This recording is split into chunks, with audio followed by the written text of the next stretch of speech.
আর এই যে Mexican coriander ফুল চলে আসছে, একটা মেক্সিকান কোরিয়েন্ডার। এইখানে একটা মেক্সিকান কোরিয়েন্ডারও জাম্বোভাবে হয়েছে, এই দেখুন কত মোটা। আর এটা হচ্ছে একটা ফুটি গাছ, এটা ফুটি গাছ, এটা লাউ গাছ, আমারই তৈরি করা দানা থেকে, আমারই গাছের দানা থেকে আমি তৈরি করেছি।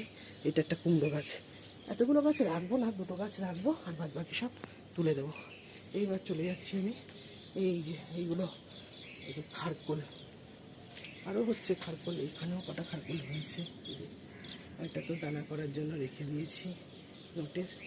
নোটে গাছগুলো এবার খুব সুন্দরভাবে হচ্ছে, অল্প অল্প বসেছি, একসাথে এক গাদা বসালে সেগুলো সরু হয়ে যায়, কিন্তু এইবার যেহেতু একটা দুটো করে বসিয়েছি সেগুলো একটু মোটা মোটাভাবে হচ্ছে। আর এখানেও টমেটো গাছ কতগুলো রয়েছে, এই একটা আরেকটা উচ্ছে গাছ দেখাই, এই যে ছোট্ট, এটা উচ্ছে সবে আমি মাচা ধরিয়ে দিয়েছি। আর এই উচ্ছে গাছটাও সেই ভালোভাবে মোটা হয়ে হচ্ছে, এটা দেখুন কত সুন্দর মাচা ধরেছে, এতে ফল এসছে, যে উচ্ছে এসে গেছে। এই যে এখানে উচ্ছে ঝুলেছে, উচ্ছে ঝুলেছে।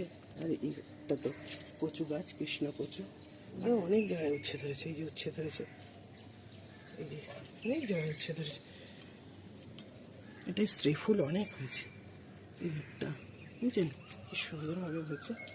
লঙ্কা গাছটা মরে গেল, অনেক গাছ মরে গেছে, কি করব, এত বৃষ্টি হচ্ছে, জল নিতে পারছে না, বৃষ্টিতে যেন মরে যাচ্ছে, জল হয়ে যাচ্ছে, খুঁচিয়ে দিচ্ছি। বেগুন গাছে আবার একটা বেগুন ধরেছে,